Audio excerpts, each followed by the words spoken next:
I give without taking, correct without hate, and guide little sparks towards something great.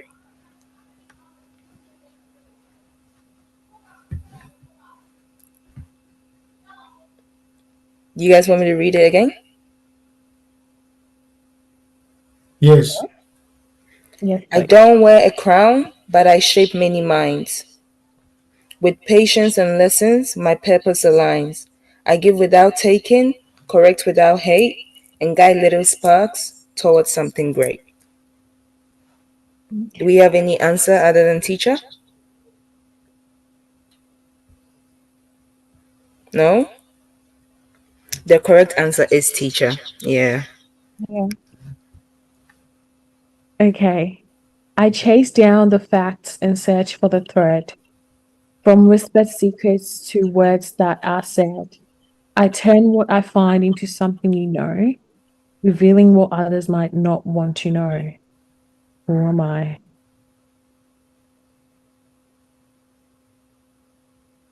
Okay, I'll read it one more time. I chase down the facts and search for the thread. From whispered secrets to words that are said, I turn what I find into something you know, revealing what others might not want to know. Who am I?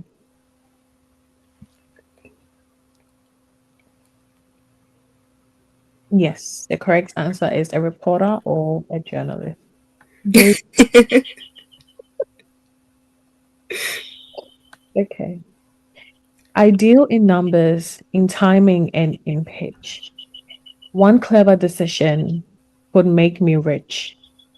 I don't just sell, I strategize too and build something strong from a vision or two.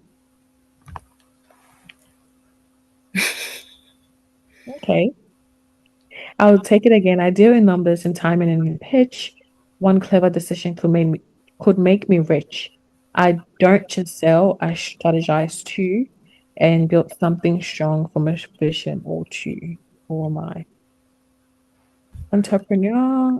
I mean, um, not really, but yeah, close. No, not an accountant. No, No. a trader as well. Yeah.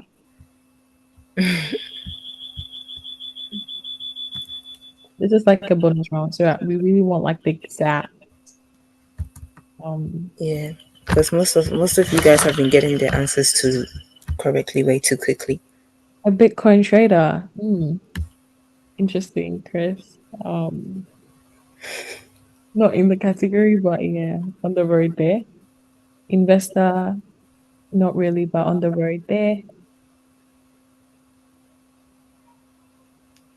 No. No.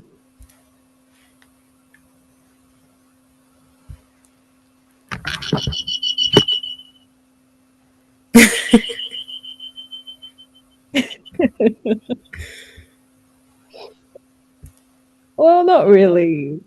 Um, so the correct answer is a businessman or a businesswoman.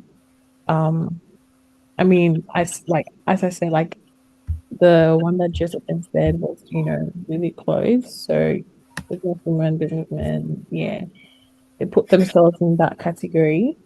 Um, but yeah, I think most of the things you guys said was a bit close or was just out of the ballpark somewhere. So yeah, I think I've got one more as well. Um, I ask big questions and test what I find. I search for the truth, mixing experiments with an open mind. Who am I? Chasing knowledge since youth. Yeah, correct, Chris. Josephine, I'm sorry, it's not FBI. Um, and okay, I've got one more. Sorry, I work with fire, but I'm not. I work with fire, but I'm not a flame. Mixing and stirring is part of my game. I make the dishes tasty, from sweet to savory delight. Who am I? that cooks from morning to night.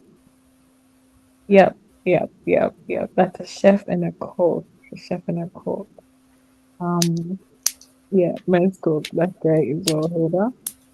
Um, do you guys want us to do one or two more? Yep. Yes, this is quite fun.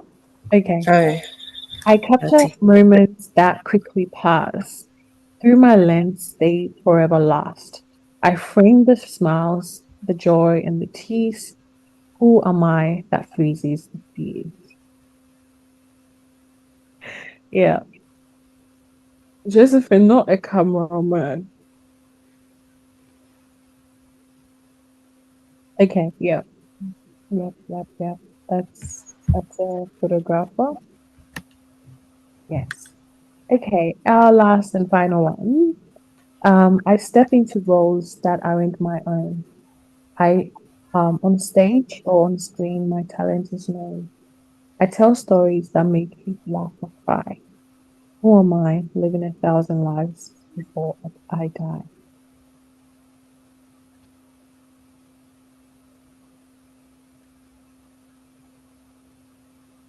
Not a role player, but a bit similar.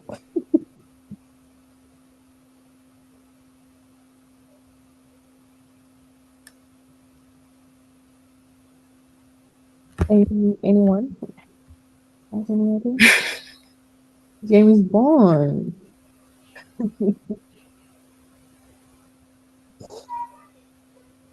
Okay. Yep.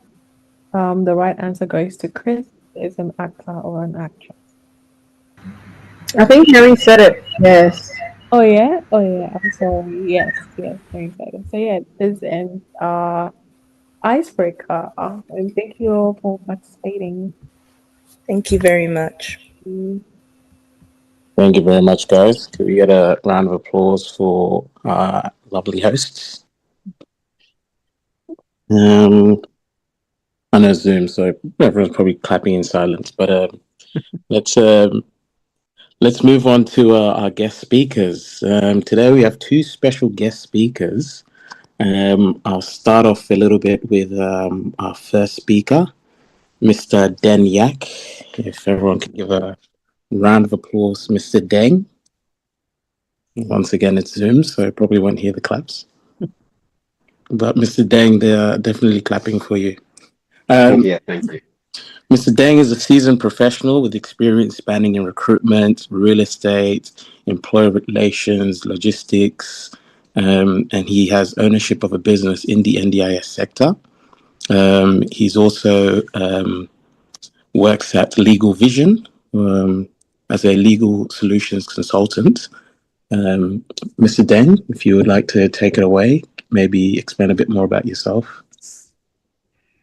Thank you so much, Chris, and thank you, Gilbert. I really, it's an honor to be here today. Yeah, can you all hear me? Can you Yes. hear me? Sweet. Yes. Okay. Yes, we can hear you. All right. Thank you so much. Yeah. So look, as you mentioned, my name is Deng. I used to, in the past run a recruitment agency. Currently do have an NDIS business, as you mentioned. But I also have a 9 to 5 job, which is working at a commercial law firm as a legal solution consultant. I guess what is relevant for this meeting today is the recruitment side of things, and I guess the pivots that I've had within my career over the years. In recruitment, helping people land jobs and building careers across different industries was what I was really focusing on. So we I worked for an American agency, which recently transitioned to Australia, and I was one of their first hires. And our other guest speaker, Arif, was also part of that program too. So, um, through that, I got to meet Gilbert, and yeah, over the time we built a great friendship as well. And I've learned quite a lot in terms of how to land your perfect job, and also how to prepare for the perfect job. So I think this will be more relevant to the younger demographics or those who are still studying and looking to enter the workforce. but it's still relevant for everyone, including those who are looking to transition and pivot to different industries or to upscale their skills. Um, yeah, so as I mentioned today, I actually work for a law firm as a legal solution consultant. So I've gone through the transitions and the pivots myself, and I've seen what it takes to break into the workforce, and also from both sides as a recruiter and also as an employee. So today I want to give a talk around career options, how to prepare, and what it takes to succeed. Um, Understanding your career paths is really important. And it's never a straight. Um, it's never very simple and straight. Sometimes people change their mind. You might start in a certain industry because of what you studied, and you find out you don't have your heart in there, and you're looking to sort of transition to some other industries or areas. So it's always good to sort of leverage the information that you're learning from where you're at, grow over time. One thing that I always encourage people to do is having an online presence in social medias that are geared towards, work. So LinkedIn is a major social media that I really utilize and I leverage. Um, you know, it's as simple as even adding myself or Arif, who is working in the recruitment industry still. And just through that network, if there's opportunities that open up, you can speak straight to the source. But in each company that you're working at as well, networking with people in recruitment, in HR, because they're going to help you essentially climb that ladder and essentially land those jobs that you're looking to achieve within the company that you're working for. There's so many different parts that you can focus on. There's a lot of different career pathways that you might have as a focus. There's professional services, legals, accounting, marketing, finance, operations, consulting, HR, and then you've got a lot of trades as well. Plumbing, electricians, carpentry, automotive, construction. Um, some people might be more interested in the creative industry, maybe content creation, or music, fashion, or design, or even the healthcare industry, which is really thriving as well. Nursing, aged care, disability support, or even youth work. So there's so many options. What's important is for you to sort of look internally and understand what it is um, that's within you that you would appreciate, and understanding your strengths, what your values are. Do you prefer working with people, or do you prefer working with ideas, or are you somebody that likes to sit at a desk and get the job done? And once you understand your strengths and weaknesses, there's so many options that are available where you can sort of take advantage of your strengths, and then tap into that network, go into LinkedIn, look for jobs, look for you know HR personnel from those type of industries and businesses. And do you want a job that gives you structure or flexibility? Are you more focused on having a very high income, or do you want to make impact? So understanding yourself first, understanding your strengths, your weaknesses, and then leveraging that information to now focus on what sort of career that you want to essentially land. Um, as I mentioned earlier, things can change. You might change your mind over time, but take advantage while you're there. And, down the line, if you end up changing your mind or you're looking to go elsewhere, use that information as a strength. Connect with recruiters. There's quite a lot of recruitment agencies across Australia. Some of them are specialists where they work in specific industries. Others are generalists, so you can have access to different jobs. Connect with those recruiters on LinkedIn. Um, you know, Build your network, because your network is going to get you places. It's going to go open doors. I've known Arif for quite a few years, and we've had times in our careers where we've referred each other to jobs where in other cases we may have the experience and the skill set, but not necessarily the qualifications. You still can get in there. So um, I think it's really important to understand the importance of network, and um, you know don't just go onto Facebook and LinkedIn or Instagram. Think about those platforms such as LinkedIn. So what I would say is, if anyone has any questions right now, I'm more than happy to answer. I think Arif is here too to answer any questions in terms of any advice about preparing. Sorry, I can't hear that. Oh, you want me to turn my camera on? Yeah, I'm actually using my phone.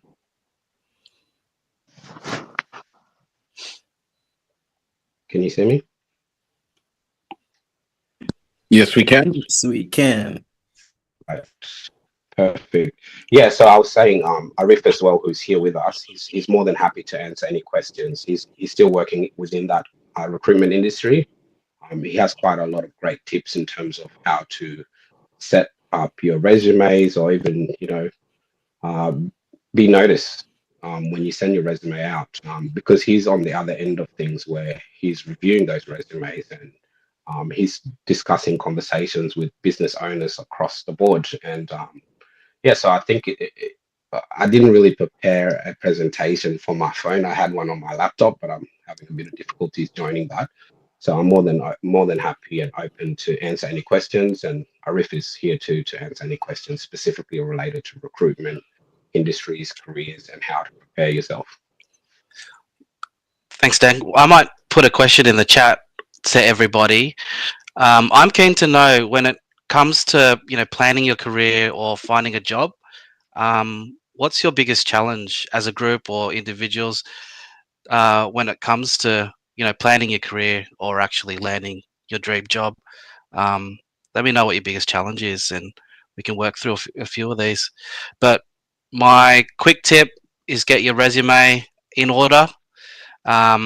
Resumes should be about 2 pages, and as a recruiter, we don't want to be reading your whole life story. So just condense it down to a couple of pages of highlights using ChatGPT to make it really pop off the page, and then you can use tools like Canva to make it really pretty.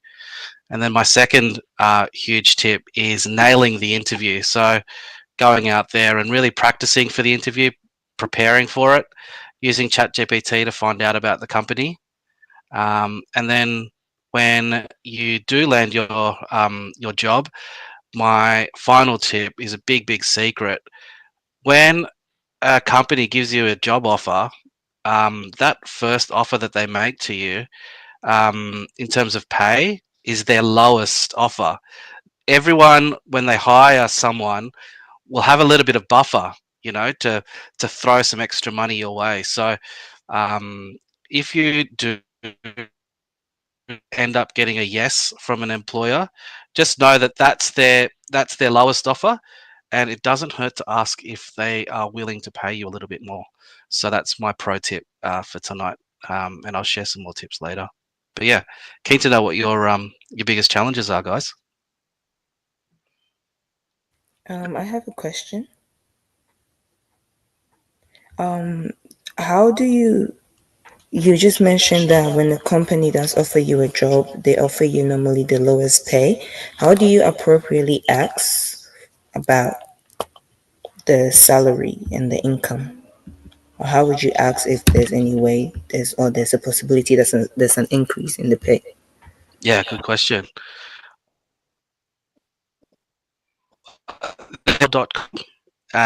You could go into that and find out about the company, what other roles at that company are paying.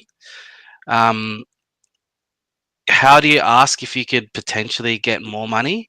After they've made you a job offer, one thing that you can do is just straight out say, look, I've got an offer on the table from your competitor. They're actually willing to pay me, $10,000 more a year, if that seems to be the case, right? So you can negotiate by playing off another offer.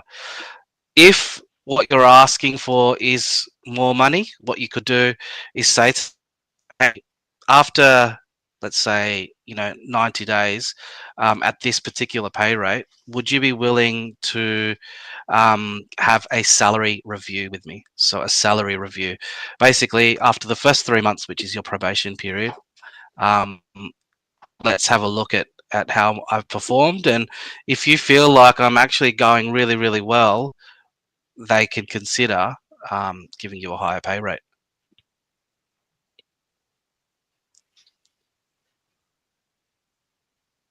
Thank you. That was a really good question. Does anyone else have any other questions? I think we're meant to be using Silo for the Q&As. Is that correct, Mr. Gilbert? Yes, Mr. Chris. So we have the Slido app. So if you want to put your questions on there, they'll be projected for Mr. Dane and Mr. Arif to answer those questions. So please feel free to put in the chat or also use the Slido, which is an anonymous Q&A page. Thank you. I think whilst we wait for that, I have a question. Maybe both of you can answer, but I think many young people complain that companies require many years of experience before they can be employed, and sometimes they're just coming straight out of uni. How do you think people can overcome such challenges?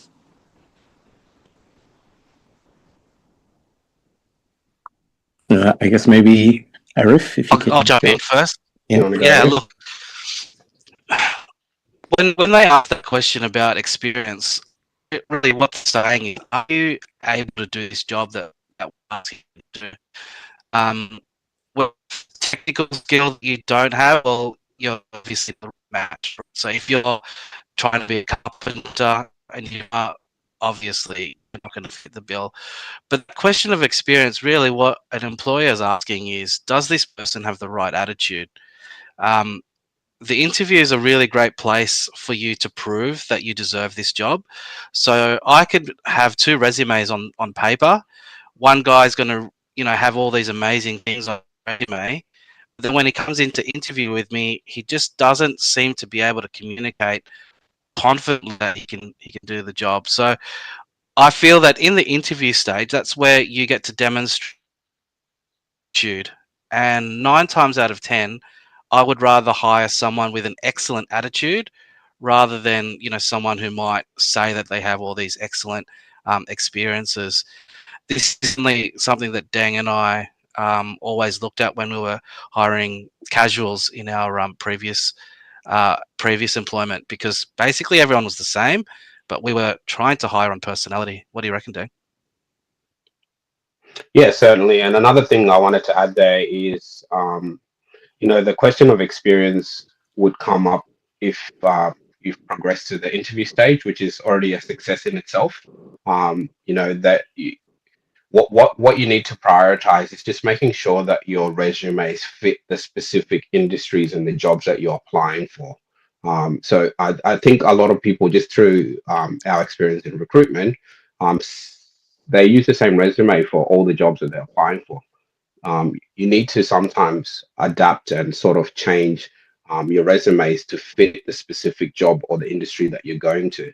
You also need to do a bit of research as well. So if there is a certain company that you're applying for, go look for their website, read some blogs, go onto their LinkedIn, and it prepares you for that interview. If you've landed the interview, then the question about experience is not going to be so much of a concern, because you progress to that interview stage. It's more about how well you fit their mold, how much you know about their company, what value can you bring to them. So I think the experience thing is important when you're entering the workforce, but just make sure that before you even apply for a job, research the job ad itself and make sure that your resume somehow resonates with that job itself, if that makes sense. Thank you very much. Thanks to both of you. I think that was quite insightful. I think I didn't even consider tailor-made resumes, so I think that would be very helpful. Would you like us to read straight from the Silo? Yeah, I think the first question Yeah, it looks like they're would coming be in good thick and for fast. Arif. Yeah. Yeah. So websites like Indeed are scam. Websites like Indeed. Yeah, Indeed is one of our sort of more trusted ones. Obviously, you've got Seek. But I think the deeper question is, someone posting on Indeed or Gumtree or wherever it might be, the key here is to research the company itself. So jump onto websites, like I said, like Glassdoor for the sort of bigger, more established companies. It's you're going to see Google reviews of other employees talking about that company. Do they agree with the CEO's sort of vision for the company? And then you can use AI platforms like to look up a company. So it'll do a deep internet search about that company. Um, so find out if that company's a scam company, or what it might be like working for them. Thank you very much. And someone says, how can one improve from a failed job interview? So I'm assuming you're halfway through the interview and you're already kicking yourself and you're trying to recover. Or it also could be you've had the interview and you've left thinking you've done a poor job. What do they do next? So, look, if you're mid-interview and the nerves get over you, and it happens to the best of us, sometimes you can flip the script. Um, because an interview is a conversation. It's about them to know if you fit the mold, if you are the right pick for this role itself. Um, you're you're allowed to ask them questions about their company. So if you get a bit nervous, say, can you tell me a little bit about the work culture here? Typically, how long does somebody stay at this company for? What's your average tenure? It gives you time to buy time and then sort of reset again. But it also shows that you are interested in the business. You visualize yourself already working there. In terms of post interview, if you felt like you failed, maybe you received an email saying that you're not successful. It's always good to reach out to them and ask them, what are your tips or what's your advice for myself, just for my own continual professional learning. Sometimes it's a positive. It's a positive. I've had situations where I wasn't the top pick. I was in the top two, and I didn't get the job. And I did ask them what was the reason, and they gave me a reason, and I said, okay, I respect that. I appreciate that, and I left it at that point. And about 2 weeks later, I was called back and offered the role because somebody had recently handed in a resignation and that position opened up. So it also allowed me to understand that maybe they weren't lying, that I was their next option. And so it's I would encourage you to ask them for your own continual professional development. And if they don't bother to respond to you, then you know that you've done the right thing, and they might not be the best fit for you. Okay, thank you. Thank you very much, Dang. The next question on the board is, should teens continue to aim for fast food jobs since they are usually hiring younger people?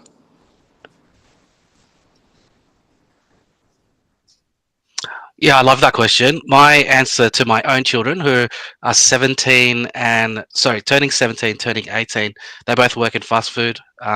They work for independent restaurants. And I always love hiring people that come from hospitality. And the reason I love hiring people from hospitality, they've dealt with a lot of idiots, right? So when you're dealing with hungry people, they're going to be, very angry sometimes. You're going to have great customers, you're going to have really bad customers. So you're going to be used to dealing with people. So it's the problem solving and it's the customer service side of things that I really like about candidates who have had fast food or hospitality experience. So really, really great thing to do while you're continuing your studies. I did it through my younger years, and I actually met the mother of my children whilst working hospitality. You'll have a fantastic time, best time of my life. Yeah, so it's a positive. It's not always a negative. But look, as a young person as well, it doesn't mean that you're only restricted to that. There's a lot of other opportunities out there. But yeah, like what Arif said, a lot of companies, when they see that in your resume, you've been at a fast food restaurant for a few years as a teenager. A lot of us as teenagers worked in fast food restaurants. When you start entering, the other workforces, once you've grown, maybe you have graduated university or you've finished the course that you're studying, that in itself is positive in your resume because it's fast paced. Like Arif said, there's a lot of KPIs. So don't look at it as a negative unless you are achieving, you're aiming for other jobs. Then yeah, look, you're not limited to just specifically that. Speak to a recruiter. Look online. If you feel like your skill sets align with that role itself, there's no limitations to what you can apply for. I would encourage those of you who end up having, LinkedIn accounts. Feel free to add me, add Arif, add recruiters. Because it's all about your network, and your network can open doors. Thank you very much, guys. A singer once said, "Your network is your net worth." So Exactly. I think it's important to build that network, especially with recruiters and people who are already in the industry that you want to be in, and connect with them the best way you can. So for our next question, what if the job you're applying for is completely different to the industry of your past career? For example, you worked in retail and hospitality and you want to move into corporate and business. Look, that's something that I've recently done. So I went from recruitment to a commercial law firm, and the role that my 9 to 5 role now has nothing to do with recruitment. Um, you can always pivot and change. It just depends on the skill sets that are transferable.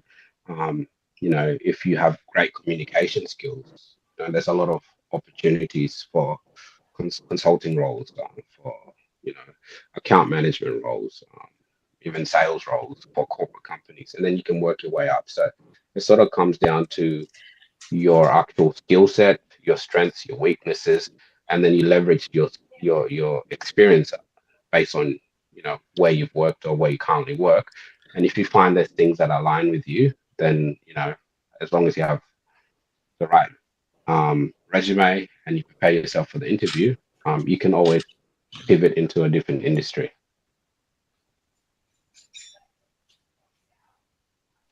Yeah, thank you very much, Dang, for that. Did you have anything to add, Mr. Imran?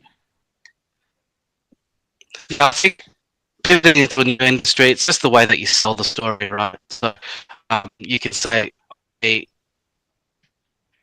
don't have much corporate experience, is my specialty around customers, really, really great references. So previous employers or previous bosses can write like a really glowing character review of yourself.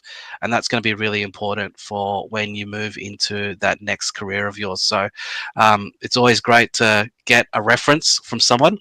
If you haven't worked at a job before, get a reference from, a lecturer, a teacher, someone in your community, just to talk really highly about yourself. And then that's how you can sort of transition from one industry to another. And then it's all about how you communicate that and just sort of bring energy into that interview, and just talk about how much of a difference you made at your previous jobs, and how excited you are about bringing that same energy into the new role. Okay, thank you very much, guys. Would you say trying to isolate transferable skills from one career to the other would be also beneficial?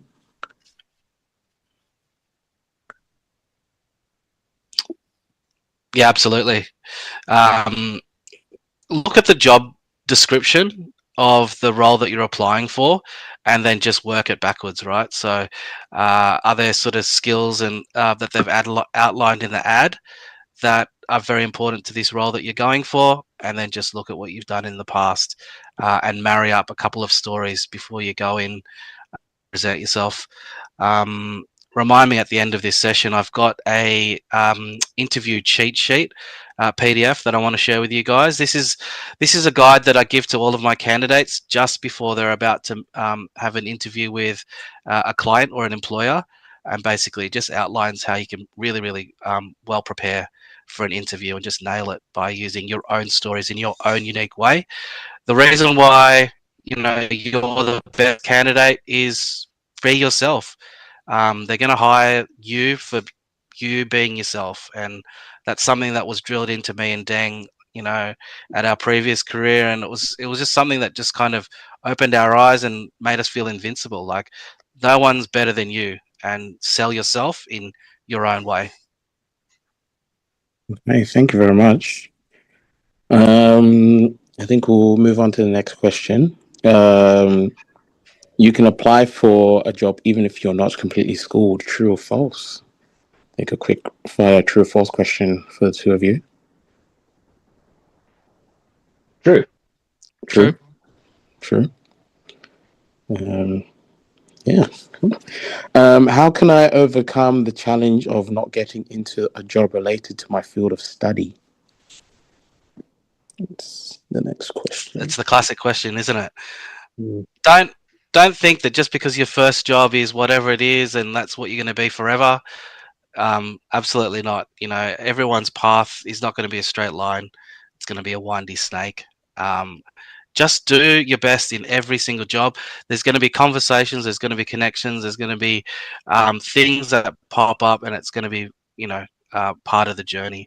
There's people that like to change jobs a lot, and there's people that like to sort of change jobs after a long, long time. But with every experience that you have, it's just going to build. It's going to build your value a lot further, and Deng's a testament to that. He's been in many, many different careers, and he's seen lots of different paths. So, yeah, it's not a challenge; it's actually a benefit. Also, adding to that, I think Riff sort of answered that question in his previous statement. Sort of, leveraging and using some of the information from that role that you've landed that's not within your field of study, that relates to the field of study. People can always get jobs in almost any industry, but what dictates the outcome is experience to an extent, but also how you prepare for the interview. I think a lot of people, even specifically for my community, we have a lot of degree holders that are not able to get into their industry. I think the thing about the young people in this meeting, a lot of you have language skills and are comfortable speaking. So just be yourself, be comfortable speaking, because a lot of people stop themselves from achieving goals because sometimes they get a bit worried, a bit concerned. When you go to an interview, be yourself, speak comfortably. They want to see who you are as a person. That's as much important as the degree itself. But if you have the degree and you're not prepared for that interview, you're not going to have a great outcome in terms of landing that job itself. So prepare yourself, do mock interviews with your friends or your family members. It's a conversation. It's not don't look at it as an interview. Just look at it as a conversation. This person really is interested in me. There's a reason that I'm sitting at this desk right now. So what I need to do is explain to them who I am. Let them know I participate in conferences on a regular basis. Even this conference that we're having today is something that's important for a business owner to know, that you do activities outside of work that are important to yourself, to your faith, to your community, and that paints a bigger picture of who you are beyond the resume and the degree itself. So just prepare yourself for the interview, study the companies that you're trying to essentially land a job in, look at blogs, read any information, go onto their LinkedIn, to see who works there, see some of the posts that they talk about, because when you land that interview and you have a conversation about things that they understand, that opens the doors a lot quicker. Thank you very much. I think I've got a question that's not on the board, but I think you mentioned community and like religious groups. From your guys' experience, you both have quite a lot of experience in recruitment and the workforce. Do you think that it might be hard for people of ethnic backgrounds to gain opportunity in the workforce? And if so, how do you suggest strategizing around it? Good question. And me and Arif are both from ethnic backgrounds, so we can definitely answer this. Yeah. Arif, you can go first. It's such a good time to be ethnic right now. That's more companies are trying to hire more ethnic people. So At the end of the day, being able to communicate, being part of a team, talking about culture and adding to the business is really important. So, from my point of view, talk about culture, and and the ethnicity just comes in from behind. So you can find out more about a company's culture by jumping on their company LinkedIn. They're going to show videos of them out to lunch, or they're going to show sort of different events that they've been at, and just talk about how these are, hey, I noticed that you went horse riding as a company in one of your LinkedIn posts, and just talk about how much you love horses, things like that. So just relate to a few of the things that they do as company activities, or you can even find out a bit more about the company culture on their HR section of their website, or LinkedIn. So it is actually a benefit at the moment, in my opinion. Yeah, and I think what Arif said, what's important is the company culture as well, because a company culture is not specifically based on race, but you need to be able to adapt, and not necessarily force yourself to adapt to a company, but it is a business in the end of the day. You need to understand what their culture is. Is it a company that likes to take their team out to horse riding events? Do they? Is it a diverse group of people? See if you fit that mold, and if you do fit that mold, speak about what it is that resonates and is related to you as an individual. As African as they come, but I've worked at companies where I'm the only black person there. But there's certain things that are within my culture. I mean, within my own personal life, certain interests and certain things that resonate with the core purposes of their business structure or values, and I emphasize on those things when I'm having an interview. So sometimes you need to sort of not think too much of, I am somebody from a different background trying to land this job. How am I going to? Because then that's gonna over shadow, how you perform in that interview. Just in the end of the day, all you young people here, I'm sure you probably spend a good portion of your life here in Australia. So you're probably just as Australian as anyone there. So just focus on being you. I'm involved in community events. I'm involved in my church. I'm outgoing. Like that in itself is explaining who you are and how you can fit into their culture, if that makes sense. Yeah, thank you. I think that's very insightful, because I think sometimes people might not apply for a job just thinking because of my community or my background, they might not hire me. So it's probably important to, like you said, just see if you fit, or see if the company culture um, is a good fit for you, and how you can adapt. Exactly. I think you've got it right. It's if that company is a good fit for you, because you don't want to go and work at a place where you don't feel welcomed as well. And I think what Arif said as well, a lot of companies are trying to mold. I think companies are more progressive because they need to be, because in the end of the day, it's about money. And in order for them to make money, they need to cater to everyone. So just bring your best self, be comfortable, don't be afraid, speak about being involved in the community, the fact that you active in your church. These are positive things that companies look for. Okay, thank you. I'll get another couple of questions from the board. Is it advisable to keep switching jobs just in case, just for increase in income? It depends who you are. Is it Everyone is different. advisable? So for myself, you can go, Rick.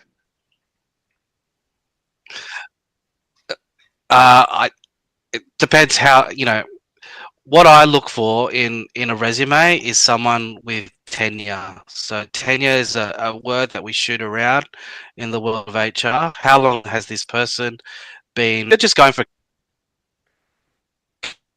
a casual job. Well, if you're going for a permanent role where you're trying to sort of build a career, these days we're looking for 1 or 2 years at a company. Gone are the days where, like my mother, she worked at the same factory, Cadbury Schweppes, for 45 years. We're not expecting that these days, right? If you stay at a company for 2 years, that's really, really excellent. Any longer than that, and you're starting to almost miss out on pay rises. So that question, does it um, does it help you increase income? Yes, it does. But obviously, you've got to have that sort of minimum tenure when you're applying for a job. Yeah, and I think my answer is essentially the same. Do it strategically. So for me, I've done this, and I've switched jobs for pay increases, but make sure that you're at that company for a certain period of time, because then it looks bad in your resume, and that could be your last reference as well. So yeah, look, try and stick around at that company for at least 12 months, and then 2 years is even better, and then leverage, and you can hop to another job. You don't need to be at the same company for 10 plus years to get another opportunity. Okay, thank you very much. I'll combine these two questions into one. First of all, how do you make your resume more extensive? And once you've done that and secured the interview, what are things you shouldn't be doing in the interview? I might answer the resume question. And how can you make it more extensive? Well, look, we want to do a resume which is maximum 2 pages, right? And a big secret, and I can see another question up here: how frequently can you update your resume? When you upload your resume to Seek, what happens is it publishes your resume to all the recruiters across Sydney or in that particular industry that you're trying to get a job in. And we get an alert saying Deng has just uploaded his resume to Seek. And so what we're doing as recruiters is we're trying to find fresh meat. So I want to see fresh resumes. And a little secret that I'll share with you now is if you update your resume, let's say every week, that's actually a really excellent thing, because now more recruiters are going to see your profile, because it's going to pop up as a new or an updated resume. An updated resume says to me, this is a person that's active. This is a person that wants to be hired ASAP. So update your resume. But how can you make it more extensive? There's 3 things. On the resume, what I want to know is, what have you done? So what are the skills and abilities that you have? What achievements have you got? So awards, recognitions, things that you might have completed in and got recognition for in your education. And then finally, how do the things that I've just previously mentioned relate to the job itself? So ChatGPT is a really great thing.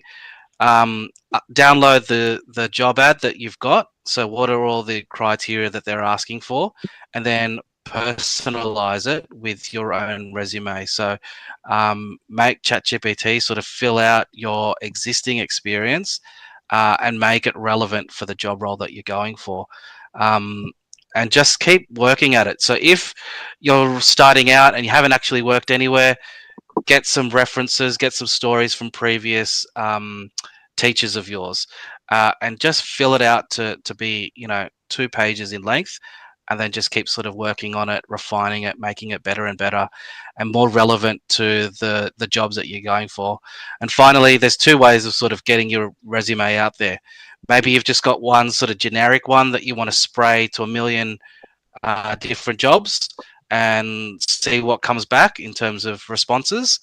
Or maybe you want to be very selective about what jobs you go for and then tailor your resume specifically for those jobs. So you've got those sort of 2 approaches that you can do.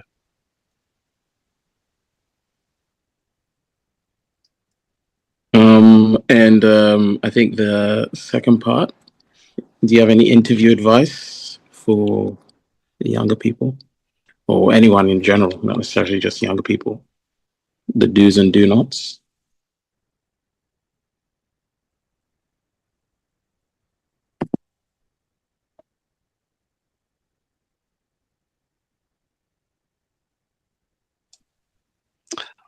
Oh, sorry. I'll leave that one to you, Dan. But I've got I'll upload my interview cheat sheet in a moment, and you guys can sort of go through that after the call. Yeah, really valuable stuff there. Yeah, sorry, I'm having a bit of internet issues. Can you repeat the last question, please? I was just seeing if you had any interview tips, like do's and do nots, or do's and don'ts. I think do's and do nots. I guess what you need to do for any interview is understand the job itself, the job description before you go in. Stick to the basics as it relates to the job. You know, be yourself. Don't overcomplicate it. Don't overthink. You know, be likable. In the end of the day, you're having a conversation with another human. You're not speaking with a robot. So, you know, be yourself. Be likable. Be presentable. And be cordial. Be on time. And dress for the job. Thank you very much. I think we'll move on now. Thank you very much to our guest speakers. If we can get a round of applause for them. Once again, I'm forgetting that it's Zoom, so probably won't be the claps. But thank you very much for giving us that information to both of you. I think it's been very insightful, and we've learned a lot today. Thank you so much for having us. Look, I've got Gilbert's contact details. If there's any other information that Arif has, any sort of cheat sheets, I'll forward that information to him, and he can share it with some of the younger people that are looking to enter the workforce, or even those who are already in the workforce that might use it for their next opportunity. Yeah, more than happy to help and jump in any future meetings if necessary. Thank you very much. Thank you very much. And if you can both give your contact information to Gilbert so he can circulate that around to all the members tonight. That was a very good speech from you guys both. Yeah, certainly. Thank you so much, Chris. Thanks, everyone. Have a good night. Thanks, guys. Cheers. Thank you. So for the rest of us, I think we'll have announcements today. Is Akosia in the building? Yes, I am. Okay, take it away. Okay. Well, thank you all for joining today, and I hope we take away valuable insights and we implement them in our daily lives. Also, a special thanks goes to our guest speakers, Mr. Deng and Arif. We appreciate you taking time out of your evening to share your knowledge with us and to inspire us, and it's been really insightful. I'm not sure if we have Reverend Kobas with us, but if he is, thank you for joining as well. And just a couple of announcements for today. Just take note that our district meeting is held on the first Sunday of every month. So the next meeting will be held on 7th September on Zoom, just like today. And further details will be shared on our various platforms. So please keep an eye out, and it will be a fun and exciting one as usual. Also for our Sydney members, it's just a reminder that our cooking competition between YAF and YPG is on Saturday, the 9th of August at Parramatta Church. So please come and support your group, taste our mouth-watering meals, especially YPGs. And if you have not been put in any group yet, please let Hilda know or any of the executives. And we've shared a lot of information on the platforms as well. So if you have any input or any details you want to give to us, please let us know. So yeah, that's just all for today. Chris? Thank you very much for that. Thank you very much for the announcements. If we can also get a closing prayer from Jaqueens, if you're in the building today. Hi, sorry. Our sister Queens couldn't make it tonight, so I will be closing this up in her stead. May we all bow down our heads in prayer, please. Our Heavenly Father, we thank you once again for a successful meeting. We also thank you for letting us all start the month of August in health and in safely as well. Lord, we pray and ask that as we're leaving this meeting, we're able to get something insightful that will help us in our desired careers in the future. We also ask for your guidance, protection, and mercy all throughout August, so that next month when we all meet again, we can say that it was you indeed, Lord, that watched and protected us.